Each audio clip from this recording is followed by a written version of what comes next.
காவல் ஆய்வாளர் பின்புலம் வந்து ராஜீவ்காந்தி படுகொலை எப்ப அவர் தந்தை உயிரிழந்தாகவும் அவருடைய மகன் தான் இவரு அப்படிங்கிற மாதிரி ஒரு பின்புலம் வெளியே இருக்கு. அதை எப்படி பாக்குறீங்க? இல்ல அதனாலதான் அதெல்லாம் நான் பாக்கல. அவர் எனக்கு தெரியும். எங்க அண்ணன் எஸ்எஸ்பியா இருக்கும்போது சந்திரசேகர் அவர் வீட்டுல அவர் கீழே அவர் பணி செய்யும் போது பல முறை பார்த்திருக்கேன்.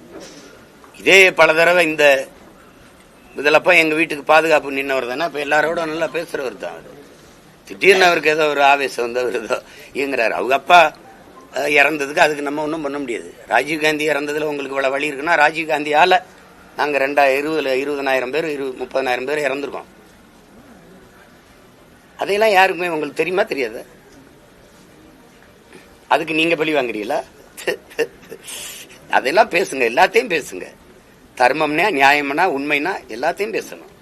ஒரு நாட்டின் படையை அனுப்பி பாதுகாக்க போறேன்னு சொல்லிட்டு என் மக்களை கொண்டு குவிச்ச கொடிய படையை அனுப்பிய தலைவர் மதிப்பிற்குரிய ஐயா ராஜீவ்காந்தி அவர்கள். நீங்க பேச யாரு இல்லைன்னு நினைக்கிறீங்க? ஒரு மகன் நான் இருக்கேன். என்னை சுத்தி பல லட்சக்கணக்கான படை இருக்கு. சும்மா நாங்க வந்து விட்டு அப்படி சின்ன பயில வைக்காதீங்க. அதிகபட்சம் நீ என்ன பண்ணிடுவேன்? என்னை வளர்த்த தலைவன் எப்படிமா சாக துணிஞ்சிரு, எல்லாம் சாதாரணமாயிரும் சொல்லிதான் அனுப்பியிருக்காப்ல. அதுக்கெல்லாம் பயப்பட ஆள் கிடையாது. அதிகபட்சம் நீ என்னை ஜெயில போடலாம், போடு. உங்க அப்பா போட்டவர் தானங்க, போட்டவர் தானே. ஓராண்டுக்கு மேல போட்டார், தொடர்ச்சியா போட்டார். பயந்த மாதிரி தெரியுதா? சொல்லு, பயந்த மாதிரி தெரியுதா? இல்ல பயப்படுற மாதிரி தெரியுதா? வழக்கு அது என்ன நான் பார்க்காத வழக்கா? தமிழ்நாட்டில் இருக்கிற அரசியல் தலைவர்களே அதிக வழக்கு வாங்கின ஒரு மகன் நான் தான். எனக்கு முன்னாடி அண்ணன் நக்கீரன் கோபால் இருந்தாரு. அவர் அரசியல் இல்லை. இப்ப அவரை நான் முந்தி போயிட்டேன். அவர் 200 வச்சிருந்தாரு. இப்ப நான் 230க்கு மேல போயிட்டேன். நீங்க பெரியார பேசிட்டாரு அப்படின்னு ஒரு வழக்கு கொண்டு வரீங்க. நான் கேட்கறதுக்கு தான் நீங்க பதில் சொல்றோம். மொழி பொறியியருடைய தினத்தை நீங்க கொண்டாடுறீங்களா இல்லையா? இப்ப புதுசா வீர வணக்கம் எல்லாம் சொன்னீங்களா இல்லையா? மொழி பொறியியலுக்கு இந்த இந்தி மொழி திணிப்பினால் என்னுயிரும் தமிழ் மொழி இறந்து விடுமோ என்று போராடி உயிர் நீத்த வீர மறவர்களுக்கு வணக்கம் செலுத்துறீங்க. இதை நான் வரவேற்கிறேன். ஆனா இந்தி எதிர்ப்பு போராட்டத்தில் ஈடுபட்ட போராட்டக்காரர்களை எல்லாம் இந்த துப்பாக்கி எதுக்கு வச்சிருக்கு போலீஸ்? சுட்டு கொல்லுங்க, 4 காலி பயல்களை சுட்டு கொண்டீங்கன்னா கலவரம் அடங்கிரும்னு சொன்ன பெருமகன் யாரு? ஐயா பெரியார். முதல்ல தமிழ்நாட்டில் இந்தி பள்ளிக்கூடத்தை திறந்த மகாத்மா யாரு? தம்பி அண்ணனுக்கு எடுத்து அது பெரியார். இப்போ நீங்க ஒண்ணு இவரை தலைவரா வச்சுக்கிறீங்க, போராடி சத்த எங்களை மொழியை காக்க எங்களுக்கு ஒரு வணக்கம் செஞ்சுக்கிறீங்க. இதுதான் அற்ப ஓட்டுக்காக வாக்குக்காக போடுற கேவலமான நாடகங்கிற. ஒண்ணு இங்க நில்லு, ஒண்ணு இல்லைன்னா இங்க நில்லு. கேக்குறதுக்கு பதில் இருக்கா? இருக்கணும்ல. நீங்க மொழி அழிந்தால் இனம் அழிந்துருவீங்க. மொழி அழிந்தால் அப்புறம் கலை இலக்கியம் பண்பாடு அடையாளம்லாம் இனம் அழிஞ்சிட்டு அதுக்கப்புறம் இருந்தா என்ன இல்லைன்னா என்ன? மொழி அழிந்தால் கலை இலக்கியம் பண்பாடு அடையாளம் எல்லாம் அழிஞ்சிரும். அழிந்தால் இனம் அழிஞ்சிரும். அதான் கடைசி. அப்ப அந்த இனம் அழிஞ்சிரும் தெரியும்ல. இந்த மொழி சனியன், இதை விட்டு ஒழியுங்கள் அப்படின்னு சொன்னா அதை ஏற்கிறீங்களா எதுக்கிறீங்களா? நீங்க தான் சொல்றீங்க மொழி அழிஞ்சா இனம் அழிஞ்சிரும்டா, எதுவுமே இருக்காதான்னு. அந்த மொழியை அழிங்கன்னா இன அழிப்பு தானே இது. அதை சொன்னவரை தலைவராக இருக்கிற நீங்கள் எப்படி அப்புறம் தமிழ் மொழி வாழ்க, தமிழ் மொழி அழிஞ்சிடக்கூடாது அப்படின்னு ஒண்ணு இது உண்மையா? இல்ல அழிக்க சொன்னவரை தலைவராக இருக்கிறது உண்மையா? இத கேள்வி கேட்டா இதுக்கு விளக்கம் தான் சொல்லணும். இழிவா பேசிட்டாரு போடுறா வழக்கன்னு போட்டா அதுக்கெல்லாம் பயப்படுறாளா நீ? நானு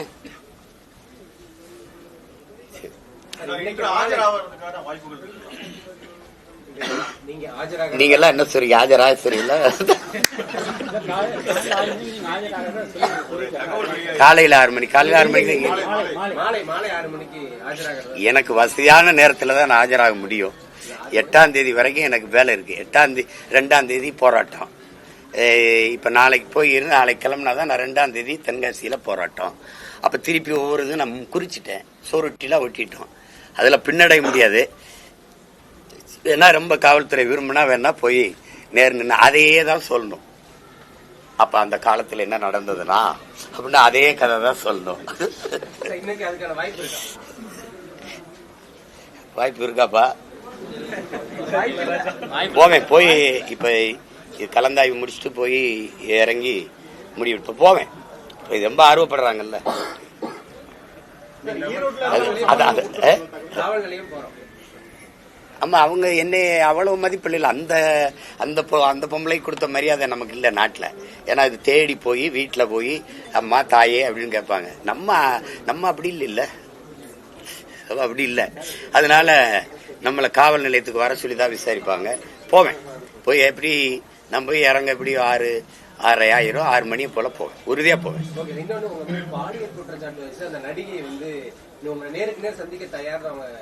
அததான் நானும் கூப்பிடுறேன், வர சொல்லுங்க அப்படின்னா. அவங்கள வர சொல்லிட்டு என்னை கூப்பிடணும், அவங்கள வர சொல்லிட்டுல கூப்பிடணும்.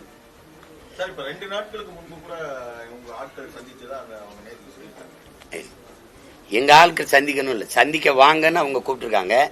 அதுக்கப்புறம் அவங்க தொடர்புக்கே வரல. குறிப்பா 2 கோடி ரூபாய் வரை கொடுக்க தயார் அப்படிங்கிற மாதிரியான ஒரு செய்தி பரவுது. அவங்களுக்கு அந்த நடிகைக்கு சொல்லிக்கிற வேண்டியது ஏதோ சொல்லிக்கிற வேண்டியதான். நீங்க திருமணம் ஆயிடுச்சு, 7 முறை கருக்கழிச்சிருச்சு அப்படிலாம் நீங்க பாத்தீங்கன்னா, ஒரு ஆண்டுக்குள்ள 7 முறை கருக்கழிச்ச சாதனையால நானா தான் இருப்பேன். அதுலயே சிறையில இருந்துகிட்டே கருவை கலைக்கிற ஆளு நானா தான் இருப்பேன். அதுக்கப்புறம் திருமணம் ஆயிடுச்சுன்னா நீங்க திருமணம் ஆனதுக்கான சான்றிதழை காட்டணும். முதல்ல நீங்க அளிச்ச புகார்ல எங்களுக்கு திருமணம் ஆயிடுச்சுன்னு சொல்லலையே, 2வது புகார்லயும் சொல்லலையே. திருமணமான அதுக்கான படங்கள் அதுக்கான இதெல்லாம் காட்டியிருக்கணும். அப்படின்னா எனக்கு திருமணம் ஆகும்போது அதை வெளியிட்டு தடுத்திருக்கணும். எங்களுக்கு திருமணம் ஆயிடுச்சுங்க, மறுபடியும் ஒரு திருமணம் ஆகலாம். இதுல இருந்து நீங்க இதையே யாருமே கேட்க மாட்டீங்க, என்கிட்ட கேக்குறீங்க. உங்களுக்கு இது ஒரு சுவாரஸ்ய கதையா இருக்குது, ரசிக்கும்படியான ஒரு கதை. அப்ப நான் செய்யறத தப்பு நினைக்கிறேன். அப்ப நானும் இனிமே ஒரு ஆடியோ வெளியிடுறேன். ஏங்க நீங்க தான் அவர் தராரு, அவங்க பல ரூபாய்களை லட்சக்கணக்கான ரூபாய்கள் நகைகளை எனக்கு கொடுத்துட்டதா சொல்லிதான் சொல்றீங்க நீங்க. அப்புறம் நான் அவங்களுக்கு கொடுக்கறேன்னு சொல்றீங்க. நானே தெருக்கோடியில நின்றுக்கிட்டு இருக்கேன், எனக்கு எங்கிட்ட 2 கோடி இருக்குது. அதாவது அவங்க என்னன்னா ஒரு காலகட்டத்தை எங்களுக்கு ரொம்ப இதாயிருச்சு, 15 வருஷம் கழிச்சு சாக போறோம் அப்படின்னு எனக்கு எங்க வீட்டுல வேலை செஞ்ச ஒரு பையன், அந்த கால வேலை செஞ்சவனை பிடிச்சி அழுது இது பண்ணி அந்த குரல் செய்தியை கேட்டோன்னு சரி இப்போ ஏதாவது கொடுத்து உதவுங்கன்னு சொன்னேன். சாக போறோம், எங்களுக்கு மாசம் அந்த குரல் செய்தி அப்புறம் நான் வெளியிடுறேன் பாருங்களேன். அதை கேட்டா நீங்க கூட காசு கொடுப்பீங்க. உதவின்னு கேட்கும்போது கொடுத்து தொலைக்கிறதா, அது அவங்களுக்கு நமக்கு எந்த தொடரும் இல்லை. கேட்டோன்னு சரி கொடுத்தோம். ஒரு 2-3 மாசம் ஏதோ தம்பிங்க கொடுத்து உதவி இருப்பாங்கன்னு நினைக்கிறேன். ஏதாவது உதவி விடுங்கன்னு சொன்னேன். அதுக்கப்புறம் திருப்பி தான் அந்த மறுமனு. ஈரோடு இடைத்தேர்தலில் பெரியார் பற்றி பேசினாலும் அவங்களுக்கு ஒரு சம்மன் இன்னைக்கு கொடுக்கறத ஒரு தகவல். அது புதுசு இல்லையே, வாங்கிக்கிற வேண்டியதான். அது நிறைய வழக்கு போட்டிருக்காங்கல்ல, அதுல அது ஒண்ணு ஏற்கனவே கொடுத்துருக்காங்க. இருந்தாலும் மறுபடி கொடுத்து சீக்கிரம் வாங்க என்னை பார்க்க அவ்வளவு அவசரப்படுறாங்க. அதுக்காக மறுபடியும் வருது. ஒரு சும்மா அவங்க எங்ககிட்டயா மோதிரணி நாங்க என்ன பண்றோம் பாரு அப்படின்னு. அதான் திரும்ப சொல்றேன், இந்த அதிகாரம் உங்களுக்கு மட்டுமானது அல்ல. 5 வருஷத்துக்கு ஒரு முறை தேர்தல் வருது, ஆட்சிகள் மாறி வருது. மனசுல வச்சுக்கிட்டு ஆட்டத்தை ஆடுங்கன்னு சொல்றேன்.